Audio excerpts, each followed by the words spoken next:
Joe's Market in Quincy is one of the busiest lottery retailers in Massachusetts. Long time no see. It has all your convenience store staples, but the area behind the counter is dominated by scratch tickets. At least 50 different clear plastic boxes, all numbered, and all dangling colorful tickets. Oh, here's another guy you want to talk to. Come on over here. Maybe 5 steps away from the counter at the back of the store is a little nook, a TV, a folding table, a wastebasket, and a swiveling desk chair. I know it sounds like I'm describing an office, but it's more like a very modest lounge for the regular lottery players. Could I ask you a few questions for the podcast? Sure. So, what are you playing right now? I play $50 every day. Have you won yet? Right there. So far, I already spent $300 on the bucket. There's nothing. What this man is playing is the state's brand new $50 scratch ticket. He points at the serial number on the top right corner to show he's keeping track. This is ticket number 7 for today. This is the number 7. The other 6 are in the trash bucket already. 6 $50 tickets. I keep going until I'm broke. So why do you keep playing? I'm dreaming to get that big one. So I can retire. I'm 75 years old. I don't have money in retirement. Too late to start now because I already spent so much money. So maybe this one, but end up getting broke. This man is happy to talk money. A couple times he opens up his wallet and shows me exactly how much he has left, how much he's spent. But he doesn't want to say much about himself, including his name.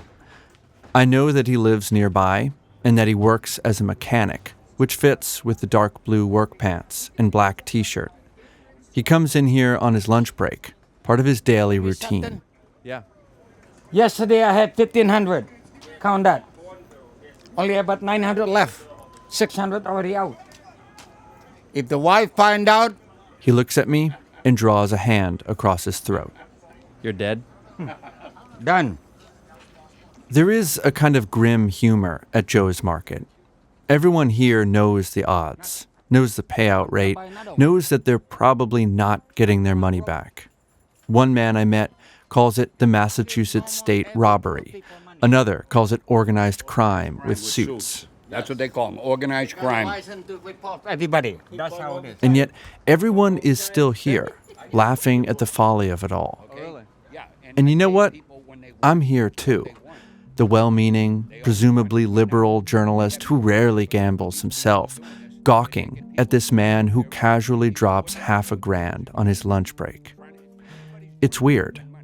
It's weird that we're all here with this thing that we can't turn away from, but can't fully embrace either.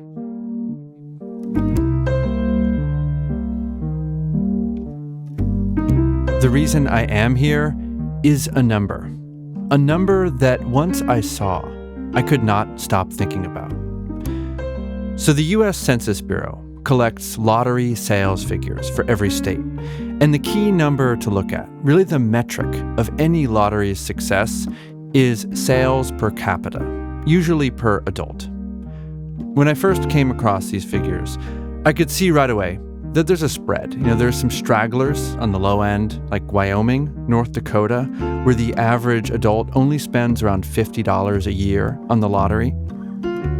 Then there are a lot of states in the middle, California, Texas, Illinois, all in about the $300 range, which feels like about what I would have guessed if you asked me to. But when you get to the top of the list, things get weird. New York, Michigan, Georgia, they're all respectable at around $500 or $600 per adult. And then there is the lone outlier, way off the charts at $1,037. That's $1,037 of lottery tickets per adult sold every year in the state of Massachusetts. When I first saw that number, I had a hard time believing it. I had to check it in a few different places, make sure I was understanding what exactly was being measured. It just seemed high, and also unexpected. Like, why us? Why here?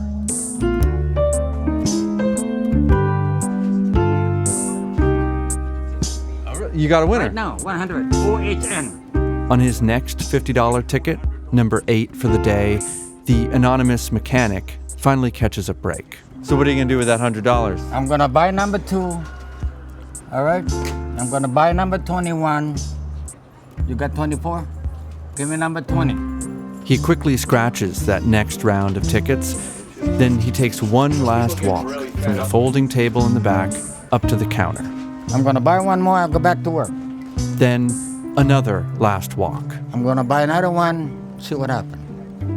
And one last walk. No winner. I'm going to buy one more, number 12. That's it. This time it sticks. That's it. I'm done. Back to work. I try to ask his name one more time as he opens the door, and he responds, Jack. Jack. Jack. Thank you, Jack, for talking to me. Which I know is not his name.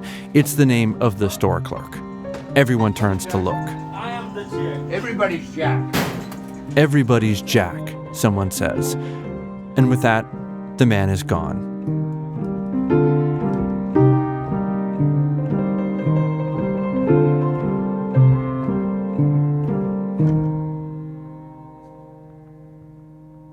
There's a way in which gambling is the perfect American pastime. We love taking risks, dreaming big, going all in, rags to riches. There's a magic in that. But then why all the gloom and shame, the false names and hand-wringing? Why me, lingering in the convenience store like an ethnographer, observing some exotic ritual? Maybe it's because gambling is, in a way, deeply un-American. It flies in the face of our supposed meritocracy, our self-reliance and work ethic, our religious fervor. We love it and we hate it. Yet over the last generation, the place of gambling in our society has changed radically, and I mean radically. If we go back to the time when my parents were born, Las Vegas had the only casinos in America. And there were no state lotteries at all, let alone sports betting. It was a different world. Today, I would argue that legal gambling is more ubiquitous than at any time in American history. I mean, this year's Super Bowl is being played at the Caesars Superdome in New Orleans. Caesars, as in the casino and sports betting company, which will also take millions of dollars in bets on that game. It's already starting to feel normal, but a few years ago, that would not be normal. The world we live in now was made possible by state lotteries. It was the lotteries that did the slow cultural work of normalizing gambling, decade by decade, and destigmatizing it to some extent. They made all this possible. But obviously that cultural work remains somehow incomplete. We can't fully accept what we so clearly want. And no gambling enterprise captures that strange tension quite like the one that brings in $1,037 every year for every adult in the state of Massachusetts.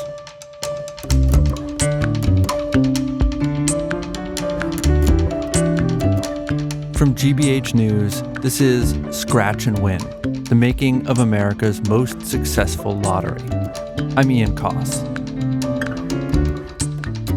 If you're sticking around from our last series on The Big Dig, know that this too will be a story about the machinations of state government. There will be wonky policy and backroom deals, but mixed in with a little mystical numerology and organized crime. We're going to tell the story of how this small, super liberal, college-filled, and once puritanical state somehow created the gold standard of American lotteries. That story both begins and ends with our lottery's signature innovation. This is part 1, the instant ticket.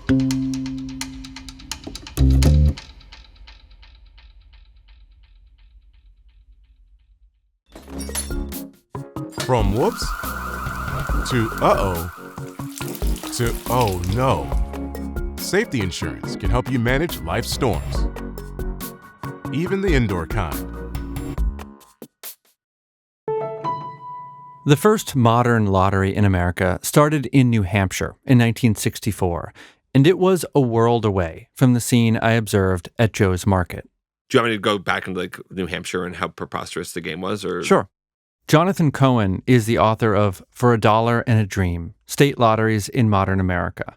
Yeah, I mean, so the New Hampshire lottery that started in 1964 was rooted in horse racing, but it was unrecognizable to a modern lottery game. At that time, really the only place outside of Vegas that you could legally gamble was at the racetrack. And there were all kinds of laws limiting or prohibiting other kinds of gambling. So to get around that, New Hampshire, being the first out of the gate, attempted to create a lottery based on horse racing. The result was a strange hybrid multi-step game. And you had to put your name in a little slot, and then you pull a lever down on a box, and it cuts your ticket in half, and then they draw a ticket, but the ticket isn't actually who wins the lottery. It's like to associate a ticket with a horse, and then you have like a separate drawing for what horse race we're going to do, and then it's like, oh, Ian Koza, like you have horse number 7, and number 7 won that race, so now like you win the lottery. Congratulations. Tickets went on sale in March. The drawing to select the final contestants and their horses was in July, and the horse race itself was in September. So 6 months from purchase to payoff. All this to say, the games were slow, they were expensive, the prizes were small, and they were hard to understand. The New Hampshire lottery was not a great success.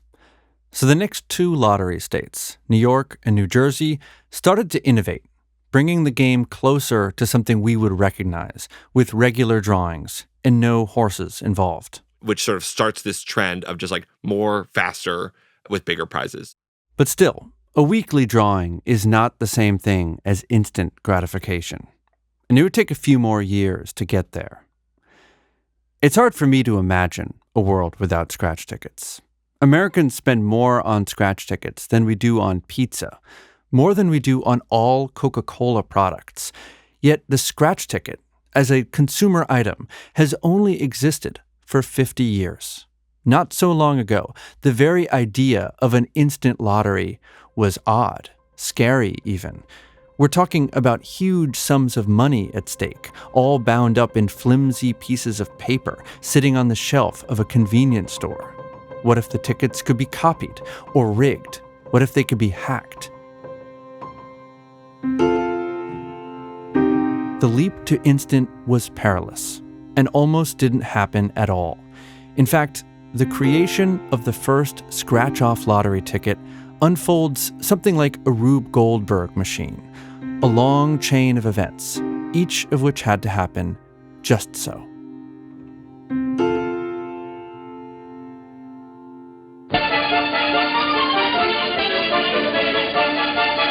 Today, a new moon is in the sky, a 23-inch metal sphere placed in orbit by a Russian rocket.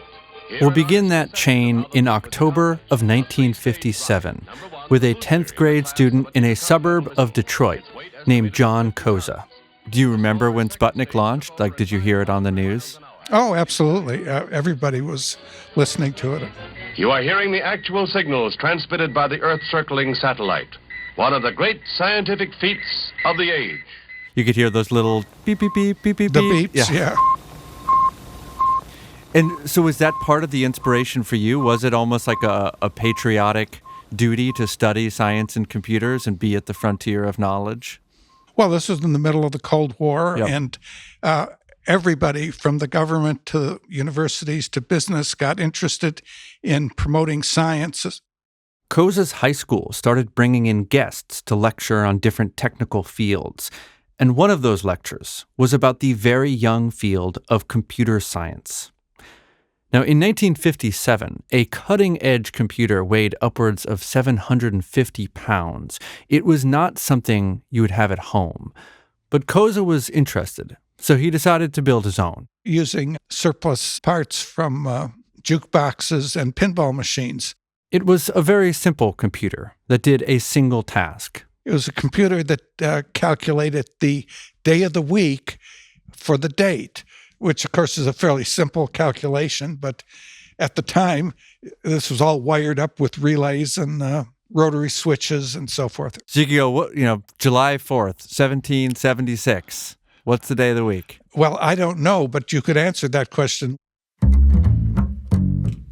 10 years later, John Koza was, according to him, one of the first people in the world to hold an undergraduate degree in computer science, and also one of the first to pursue a PhD in the subject. I think I might have been the 12th or 13th in the country. And at this point, a second and largely unrelated interest begins to alter his course in life: politics. When I was a graduate student at University of Michigan in the 60s, I had published a board game involving the Electoral College. Koza was deeply fascinated by how we select our president, and at the time, a lot of other people were too.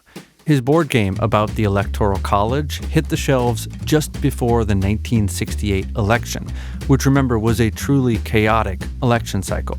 Lyndon Johnson dropped out, Bobby Kennedy was assassinated, George Wallace was running as a serious third-party candidate. So it was quite an unusual election. Yeah. And there was a lot of attention on the Electoral College. On the all-important Electoral College board, and those all-important electoral votes, that gives... With all that news coverage, Koza thought that a game about the arcane functioning of U.S. elections might just break through. It was a flop. In any case, an executive of this game company in Chicago, this was a company that made supermarket and gas station giveaway games, read an article about this game that I had produced, and he thought it might be relevant to his company's business. The executive invited Koza to Chicago to meet, and Koza agreed. They were looking for somebody who knew something about probability and combinatorics and finite mathematics, which, as it happened, was something I was very much involved in as a student. Now, mind you, that had nothing to do with the game involving the Electoral College, but was just a fortuitous case. They reached out and they found exactly the right person. You can think of John Koza as a serial problem solver.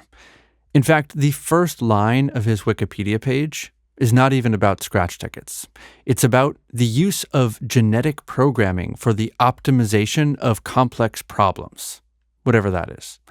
There's also a paragraph in there about how he has spent decades leading a campaign to ditch the Electoral College and instead elect presidents by popular vote. He's still working on that problem.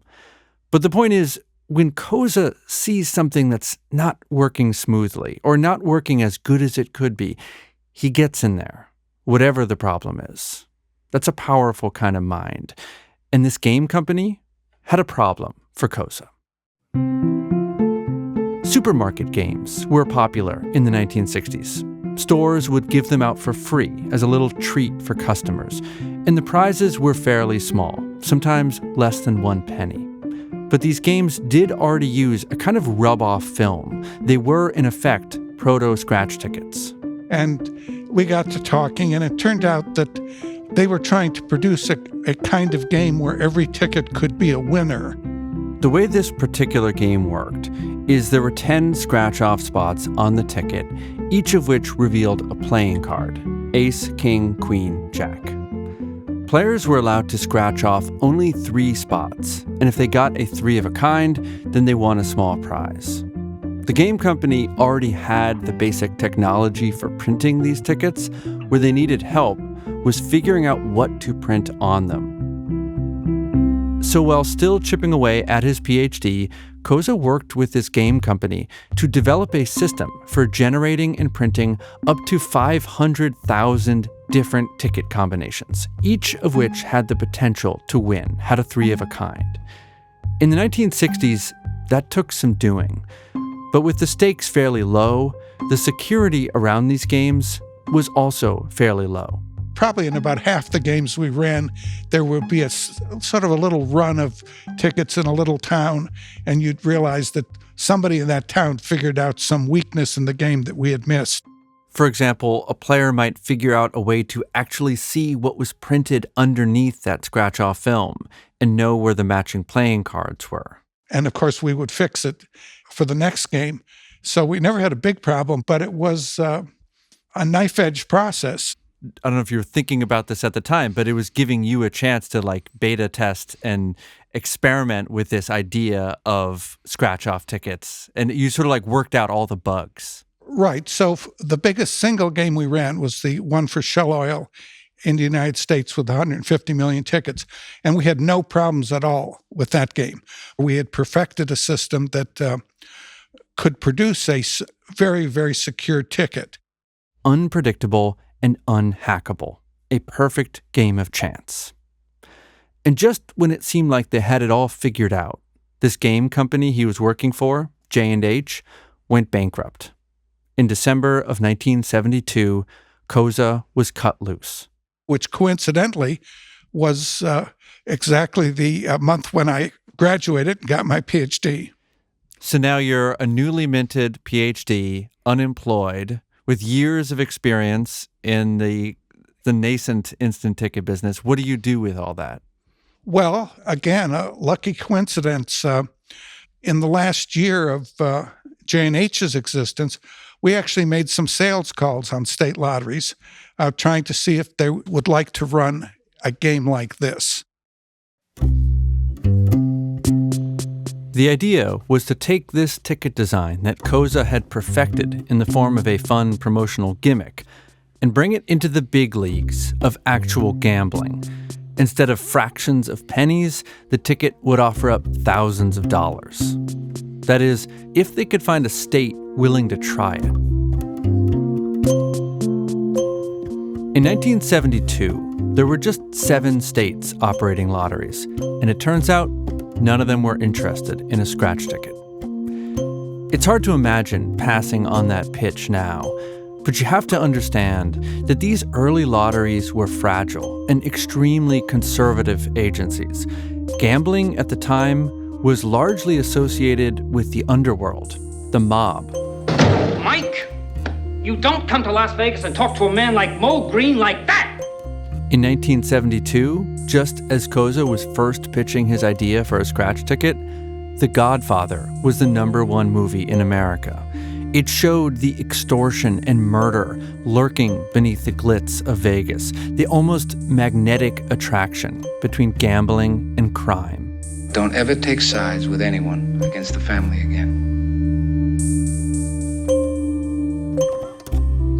This was a shadowy business the state was wading into, and any whiff of irregularity, a fixed drawing, a forged ticket, would shatter the public's trust. Again, Jonathan Cohen. They were so concerned about organized crime and this imprimatur of legitimacy that they didn't get like people who designed games for a living to run the lotteries. They got like FBI agents. In fact, the directors of the first 3 state lotteries were all former FBI men. To assure the public that the games were fair, even if they were designed poorly. That was the focus. Security, integrity, not innovation, and certainly not combinatorial mathematics. But in the 1970s, the focus would start to change. Because just as the specter of organized crime forced those early lotteries to be cautious, it soon would force them to be aggressive and competitive. One state in particular would lead that charge, and John Koza, unemployed and looking for an opening, would join them.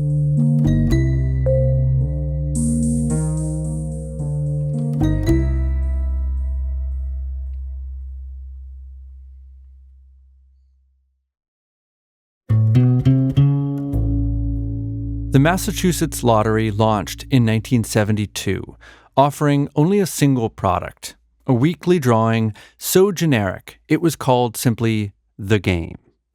By 1973, excitement around The Game had already worn off. Sales were in decline. But it's not because there weren't people who wanted to gamble.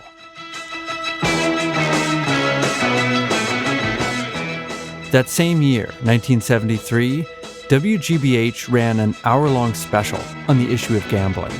Good evening, I'm Alan Raymond, and this is State Line. Tonight we'll be discussing proposals to legalize gambling in Massachusetts, and our panel will be... The host interviewed a whole range of experts and public officials with a whole range of opinions, but they could all agree on one thing. Illegal gambling is a way of life in Boston and across the Commonwealth. Illegal gambling run by organized crime was everywhere. $2 billion a year is being gambled illegally. We've averaged about 500 arrests a year. It was a big problem. Illegal gambling is wrong. Illegal gamblers have ways of making people pay. And no amount of law enforcement could solve it. Perhaps the most you can hope to do with such a public desire to indulge is to try to keep it at some kind of tolerable level. The discussion of gambling policy in the 70s really reminds me of the discussion around drug policy in more recent years. We were losing the war on gambling, just like we lost the war on drugs. The demand was just too strong. And this looming presence of illegal gambling exerted two opposing forces on the state lotteries. I've mentioned how it required caution to avoid any appearance of corruption, FBI agents as lottery directors. But on the other hand, it required urgency, action. Because one of the reasons to have a state lottery in the first place was to put those illegal operations out of business. And in 1973, the state's brand new lottery with its single weekly drawing wasn't going to cut it. If legalization is to have any effect on organized crime, better services have to be provided by the legal operation. That last voice in the radio special was Ted Harrington, who served for several years as the head of the region's organized crime strike force. Most people like to gamble, and yet it was declared illegal. That's Harrington speaking today. As Al Capone said, I'm performing a public service. I'm giving the public what they want. And at the initiation of the lottery, the underworld was still providing better services. In the early 70s, Harrington had helped to develop a key mafia informant named Vincent Teresa, known to his critics as Fat Vinny the Stool Pigeon. The two would meet in guarded motel rooms around the state to discuss new intelligence or prepare for testimony that would influence the national conversation around organized crime. Vincent Charles Teresa has 28 years' experience in the criminal world. Teresa made national news in 1971 when he testified before a Senate committee, and the coverage focused on his main message. Yeah, I'm talking about a definite syndicate operation that strictly starts with gambling. It all starts with gambling. All starts with gambling. Without gambling, they got nothing. Did his testimony inform your thinking? Well, of course, it shaped everybody's conception of organized crime. Teresa once described gambling as, quote, a chain-link fence that stretches to every place in the world, the standby and the foundation. From it comes the corrupt politician and policeman, the bribes and payoffs, and sometimes murder. If you could crush gambling, you would put the mob out of business. They must have daily action, legal betting on all forms of gambling, namely... This is why Harrington and others were pressuring the state to be much more aggressive in the legal gambling services they offered. We're proposing to compete with them in an area which we feel we can compete with them. At that time, numbers rackets and sports bookies could offer their customers daily action, tax-free winnings, better odds, better payouts, anonymity, and the ability to bet on credit. It simply wouldn't be as effective as theirs, I suppose. So why on earth would you play the boring state lottery? I'm sorry, we have run out of time. I'd like to thank you all for being here tonight, and thanks to all of you who called. This is the Eastern Public Radio Network. In 1973, it was time for the lottery to up its game, to provide what Al Capone would call a public service, but wrapped up in a new and legal packaging. And John Koza, the unemployed computer scientist, had the perfect idea for them: the instant ticket. To Koza, the potential of this game design seemed obvious. You could print millions of lottery tickets, ship them to every corner of the state, and packaged within each one would be suspense, entertainment, and the promise of instant riches. So after he was laid off, he and another jobless colleague, Dan Bauer, decided to start their own company, Scientific Games. It was just the two of them, operated out of an apartment in Ann Arbor, Michigan, and a kitchen table in Chicago. they started going back to those same lotteries they had pitched before. But this time, there was one that was ready to hear them out. Massachusetts. Even better, the director of the Massachusetts lottery was no FBI agent. The director there was a PhD in mathematics, so he happened to really understand the scientific basis for what we were doing. Everyone called the lottery director Dr. Perrault. And in addition to being a mathematician, Dr. Perrault also happened to be an expert bridge player who once took his 8 children on a family vacation to Las Vegas, in part to study the wheels and cards as illustrations of statistics. So when John Koza, PhD in computer science, arrived in Massachusetts, things seemed promising. The man in charge spoke his language, combinatorics and all, and the people around him were eager to try something new. The Massachusetts lottery was very innovative. That is, they were prepared to try an instant game. There was just one problem. They had already given a contract for the instant game to another company. Another company had beaten them to the same idea.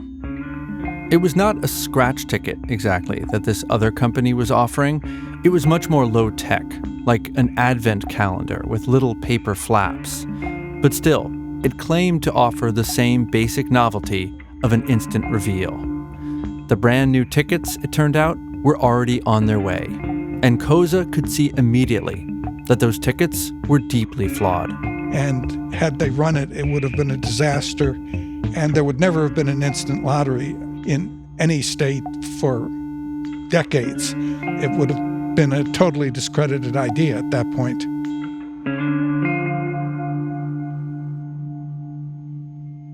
The genius of an instant ticket was that it offered something no illegal operation could, and it did that by playing to the state's advantage: technology. The only way a ticket like this could work was if it was so sophisticated no one could copy it, no one could alter it, and no one could hack it. The Massachusetts lottery had already rejected nearly 20 prototypes by the time they settled on a final design, the one with the paper flaps. Only to have John Koza, this recently graduated whiz kid with a dimpled chin and a comb-over, show up and tell them it was flawed. So on the spot, they made a deal. Koza could take home 50 tickets and do his best to prove they could be hacked. They gave us the tickets. I went back to Ann Arbor, Dan went back to Chicago, and they gave us a week or so. Armed with his obsessive personality, plus years of experience playing cat and mouse with would-be scam artists on his supermarket games, Koza got to work. The competitor's ticket was made of pretty thin paper, with flap doors over the hidden numbers, held down by glue. Koza's goal was to reveal those numbers without visibly altering the ticket. And within 24 hours, he had done it. Not just once, not twice, but 3 separate ways. As I say, they were extremely flimsy tickets. So the 2 salesmen got back on a plane and flew back to Boston. This time, Dr. Perrault was waiting on the runway to greet them and carry their bags. Everyone reconvened at lottery headquarters. Probably half a dozen men in dark suits gathered around a conference table, eagerly awaiting the presentation. Remember, they had not only given a contract to this company to print the tickets were already printed and in the warehouse, ready to be issued, and there were 25 million of them. Patiently, Koza walked the lottery staff through each potential vulnerability. One of them involved a cystoscope, which is a medical device. A cystoscope has a tiny lens on the end of a thin, flexible tube. A doctor might use it to examine the inside of a patient's bladder. Koza used it to peer underneath the ticket's flap doors. That was one way in, and these tickets were printed on just really ordinary paper with line printers, or line printers like a typewriter. It would make a physical bang impression and indent the paper So method number 2 was that if you ran the tickets through a photocopier, that raised impression was just prominent enough that the hidden numbers would come out in the copy. The danger in all this is that any convenience store clerk with a stack of tickets would be able to figure out which ones are the winners and decide who gets them. Again, lotteries were terrified of losing credibility, and this would have done just that. Now, the average convenience store clerk might struggle with the first 2 methods Koza demonstrated, especially the cystoscope. And so, to drive the point home, he had a final, foolproof technique. In a dramatic demonstration, Koza opened a bottle of Fresca, something you could certainly find in the average convenience store. He poured the Fresca on the ticket, and the glue, which was supposed to be the ticket's sacred seal, simply let go. You could peel the whole thing apart, read the numbers, and glue it back together again. The lottery staff were horrified. It was compelling, let's put it that way. When the demonstration was over, there was no doubt. The lottery canceled their existing contract and put out a new bid. John Koza's company, Scientific Games, won the contract. Their product, which used heavy paper, an indentation-free printer, and of course, that famous shiny metallic film, became the world's first scratch ticket. Now, mind you, this was the very first ticket. As you can see, it was not very artistic. Koza kept one of those original tickets, preserved like a rare plant specimen in a block of solid resin. Yeah, I mean, the first ticket looks more like a receipt or something. It's not a receipt. Yeah, that's it's right. Not very glamorous looking at all. It's not glamorous at all. Very boxy and wordy. It says 1 in 5 tickets wins, and then it says using edge of coin, rub square spot at right, and a number appears. So we had to tell people that. So rub the spot, then rub the 4 round spots, and if 4 matches, you win $10,000. And with 3, you win $1,000, and 2, you win $10, and 1 match, you got 2 free tickets. Wow. I love that you have to explain on there that you have to use a coin, and voila, a number will appear. Like the fact that you had to explain that is hilarious. Right. Absolutely.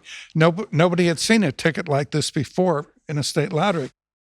On May 29th, 1974, just over 50 years ago, people walked into convenience stores and gas stations around the state and saw that ticket. Could you just introduce yourself? Hi, my name is Geraldine Stewart. I live in Springfield, Massachusetts. And can you take me back to 1974 and how you first heard about this thing called an instant ticket? I don't remember exactly how I heard about it. I'm sure it was on the news, so I thought I would go out and buy a ticket. Do you remember the store you went to? I believe it was the Pride Station in East Longmeadow.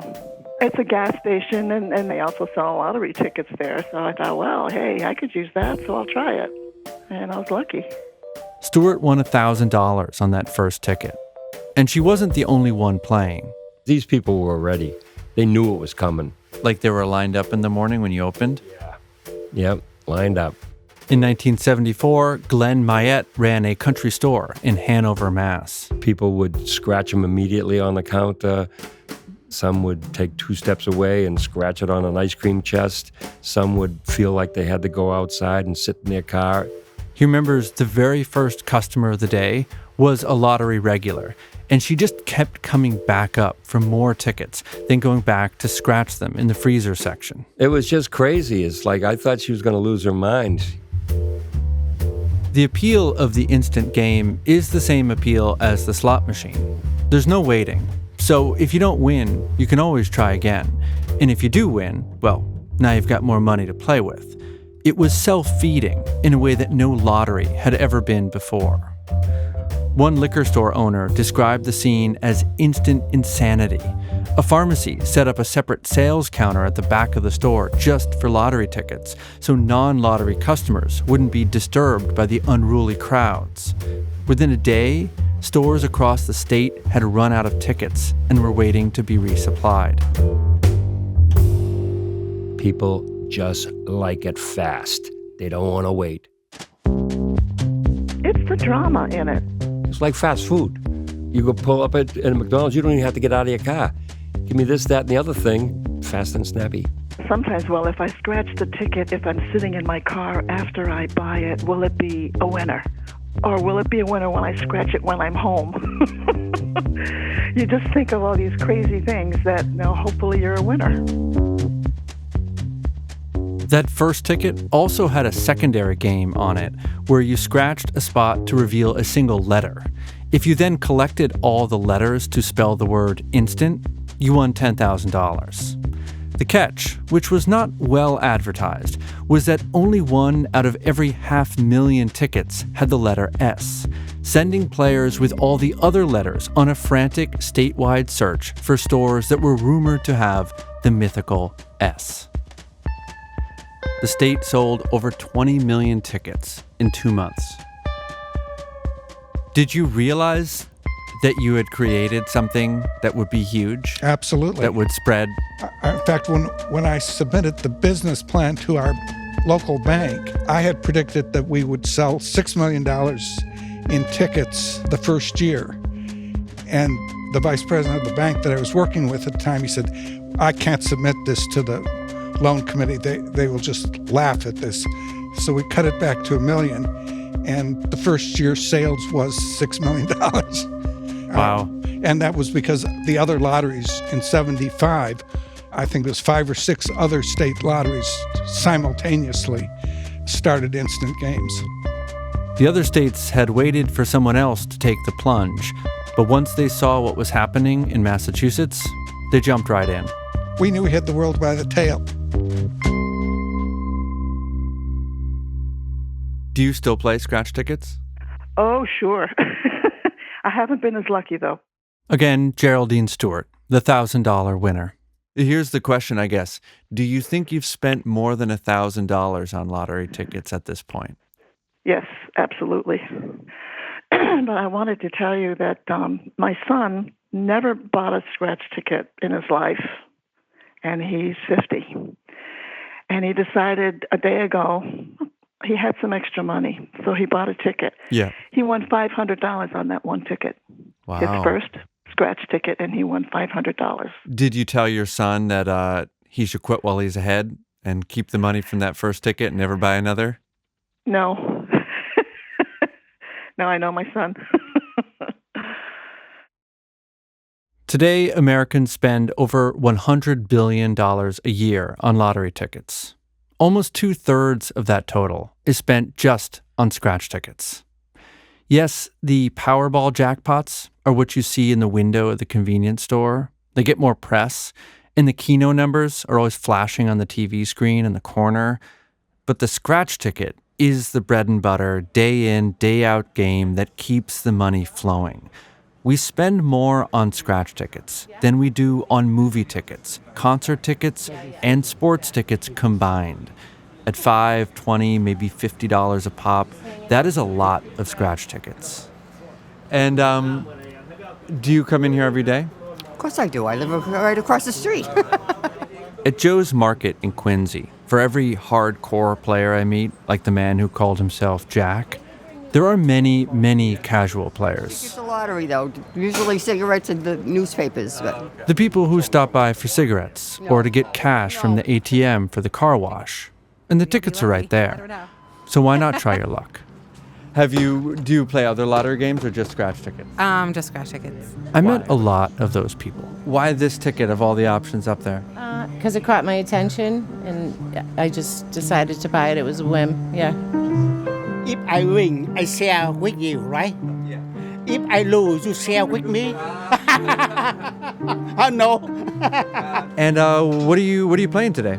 $20 cash word and 2 $10 ones. How do you pick? I mean, there's so many tickets up there. These games have changed since 1974 in important ways, which we'll get to later in the series. They are not the same boxy, wordy ticket with just 4 spots to scratch and a max prize of $10,000. But the basic appeal remains the same. It's just been a hit. Scratch tickets. People want scratch tickets. Absolutely. You want to win on the spot. Is that why you still play? Yeah. And a lack of brains.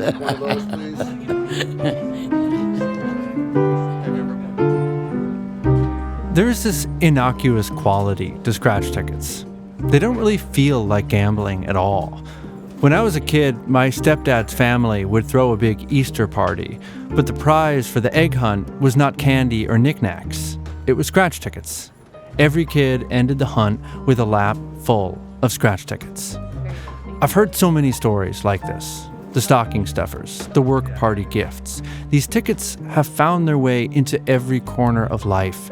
And of course, nowhere is that more true than the place where it all began. Sorry, could you tell me about this dream involving the number 2? I just scratched a 2 and underneath it was 4 million. But, I mean, like I said, it's a dream, so. But you put some weight in it. Come true, you know. You want to believe that.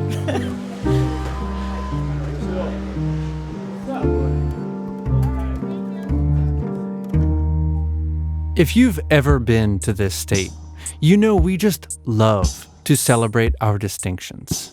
The first public school in the country, the first public park, the first newspaper, the first college, the cradle of liberty, the best educated state in the nation.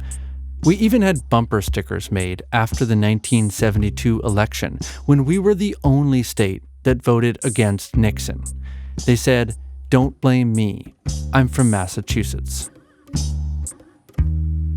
And yet, for all that chest thumping, no one here seems to talk about the fact that by pretty much every measure, we have the most successful and innovative lottery in the nation, the gold standard. Why isn't that on a bumper sticker? Why isn't the invention of the scratch ticket celebrated on the wall of the airport terminal alongside the telephone and the game of basketball? This is a story we've been looking away from for a long time, and it doesn't end with that first instant ticket. It took the better part of 2 decades for the Massachusetts lottery to crawl its way into that number 1 spot, bringing in more dollars per capita than any other state by a lot. That is the story we will tell over the rest of the series. It's a story of power, money, politics, crime, and vaudeville. You made me love you. I didn't want to do it. In episode 2, we meet the singing, dancing state treasurer who got the lottery started in the first place. That episode's out now, so why not give it a chance? You always knew it. You made me happy sometimes. You made me sad. But there were times, dear, you made me feel so bad. The series is produced by Isabel Hibbard and myself, Ian Koss. It's edited by Lacey Roberts. The editorial supervisor is Jennifer McKim, with support from Ryan Alderman. May Lay is the project manager, and the executive producer is Devin Maverick Robbins. Video for Scratch and Win was produced by Marta Franco and Joni Tobin. It was shot by Marta Franco, Marion Gerson, and Alex Tran, and edited by Marta Franco. Special thanks to the staff of Joe's Market in Quincy and Mayette's Country Store in Hanover for being so welcoming. You didn't have to let me hang out and talk to your customers. It means a lot that you did.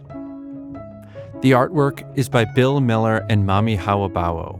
Our closing song is You Made Me Love You, performed by Massachusetts State Treasurer Bob Crane. Scratch and Win is a production of GBH News and distributed by PRX. You know you got the brand of kisses that I die for. You know you made me. You know you made me. You know you made me love you.